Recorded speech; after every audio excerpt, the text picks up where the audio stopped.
বাংলা সহায়তা কেন্দ্র। হ্যাঁ বন্ধুরা, আপনারা প্রায় সকলেই জানেন যে আমাদের রাজ্যে বাংলা সহায়তা কেন্দ্র নামে একটি কেন্দ্র আছে, আর যেখানে গিয়ে আপনারা বিভিন্ন ধরনের সরকারি পরিষেবা সম্পূর্ণ বিনামূল্যে পেতে পারেন। এবং এই বাংলা সহায়তা কেন্দ্রে একে একে আরও অন্যান্য নতুন পরিষেবা বা সার্ভিস কিন্তু যোগ করা হচ্ছে। তো এই 2025 সালের এই সময়ে দাঁড়িয়ে আপনারা যদি বাংলা সহায়তা কেন্দ্রে যান, তাহলে সেখান থেকে আপনারা কোন কোন পরিষেবা 2025 সালের ঠিক এই মুহূর্তে পেতে পারেন, চলুন আজকের এই ভিডিওতে সেই গুরুত্বপূর্ণ তথ্যই আমরা জেনে নেব। অনুরোধ রাখবো ভিডিওটি অবশ্যই প্রথম থেকে শেষ পর্যন্ত দেখবেন। নমস্কার, আপনারা দেখছেন মাল্টি গাইড চ্যানেল, আপনাদের সাথে আমি আছি বিশ্বজিৎ। তো বাংলা সহায়তা কেন্দ্রের পরিষেবার একটি তালিকা আমরা পেয়েছি, আমরা দেখে নেব। বাংলা সহায়তা কেন্দ্র সবার পাশে সবার সাথে সামাজিক ও জনকল্যাণমূলক প্রকল্প সমাজের সকল মানুষের কাছে পৌঁছে দেওয়ার উদ্দেশ্যে পশ্চিমবঙ্গ সরকার রাজ্য জুড়ে বাংলা সহায়তা কেন্দ্র স্থাপন করেছে। বাংলা সহায়তা কেন্দ্রে সামাজিক ও উন্নয়ন প্রকল্পের তথ্য প্রচারের ব্যবস্থাকে আরও শক্তিশালী করেছে এবং এক জানালা পরিষেবা বিনামূল্যে জনগণের দুয়ারে পৌঁছে দিয়েছে। এখন ইলেকট্রিসিটি বিল ও মিউটেশন ফিয়ের মতো জরুরি পরিষেবা বাংলা সহায়তা কেন্দ্রে সহজেই পেতে পারেন। এখানে একটি তালিকা প্রকাশ করা হয়েছে, চলুন আমরা তালিকাটি এক নজরে দেখে নিই কী কী পরিষেবা বর্তমানে আপনারা পাবেন বাংলা সহায়তা কেন্দ্র থেকে।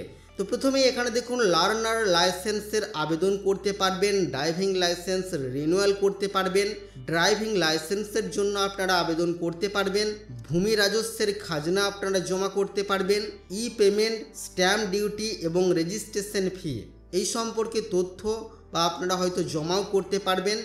সাধারণ আবাসিকের সার্টিফিকেট আপনারা পেতে পারেন এই বাংলা সহায়তা কেন্দ্র থেকে। স্থানীয় বাসস্থান আবাস সার্টিফিকেটের আপনারা পেয়ে যাবেন এখান থেকে। কাস্ট সার্টিফিকেটের জন্য আপনারা আবেদন করতে পারবেন। পাশাপাশি ফায়ার লাইসেন্সের রেনুয়ালের জন্য আপনারা আবেদন করতে পারবেন। নতুন ডিজিটাল রেশন কার্ডের জন্য আপনারা আবেদন করতে পারবেন।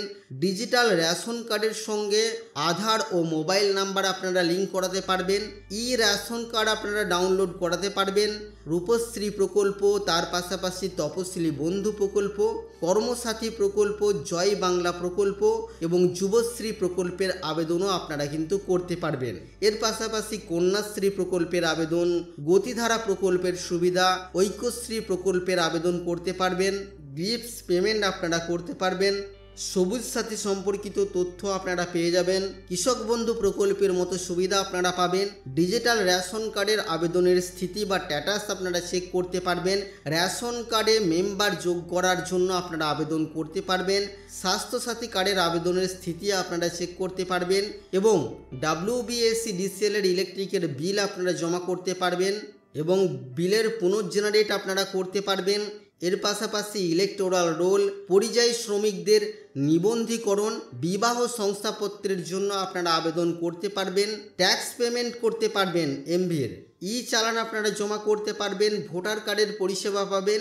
এর পাশাপাশি স্টুডেন্টরা ক্রেডিট কার্ডের জন্যও আবেদন করতে পারবেন। শহর এলাকায় অতিরিক্ত যে সমস্ত পরিষেবাগুলি পাওয়া যাবে সেগুলি হলো ই ট্রেড লাইসেন্স, ই বিল্ডিং প্ল্যান এবং ই মিউটেশন। এই সমস্ত পরিষেবাগুলি শহরের জন্য অতিরিক্ত পরিষেবা হিসাবে যোগ করা হয়েছে। বিনামূল্যে সরকারি পরিষেবা পেতে আপনারা যোগাযোগ করুন বাংলা সহায়তা কেন্দ্রে। তো বন্ধুরা, আজকের এই ভিডিওতে আমরা জানলাম এই 2025 সালের ঠিক এই সময়ে দাঁড়িয়ে আপনারা বাংলা সহায়তা কেন্দ্র থেকে কোন কোন পরিষেবাগুলি পাবেন। আশা করছি বন্ধুরা আজকের এই ভিডিও আপনাদের কাছে তথ্যমূলক। ভিডিওটি ভালো লাগলে অবশ্যই লাইক করবেন, শেয়ার করে আপনার সকল বন্ধুদেরকে জানতে সাহায্য করবেন। আগামী দিনে আর কি বিষয় ভিডিও আপনারা দেখতে চান অবশ্যই তা ভিডিওর কমেন্ট বক্সে লিখে জানাবেন। চ্যানেলে নতুন হলে চ্যানেলটিকে সাবস্ক্রাইব করে পাশে থাকা বেল আইকনে অবশ্যই ক্লিক করবেন। ফিরে আসবো আবারও কোনো নতুন ভিডিও নিয়ে আপনাদের সাথে। ততক্ষণের জন্য আপনারা সকলেই খুব ভালো থাকবেন, সুস্থ থাকবেন।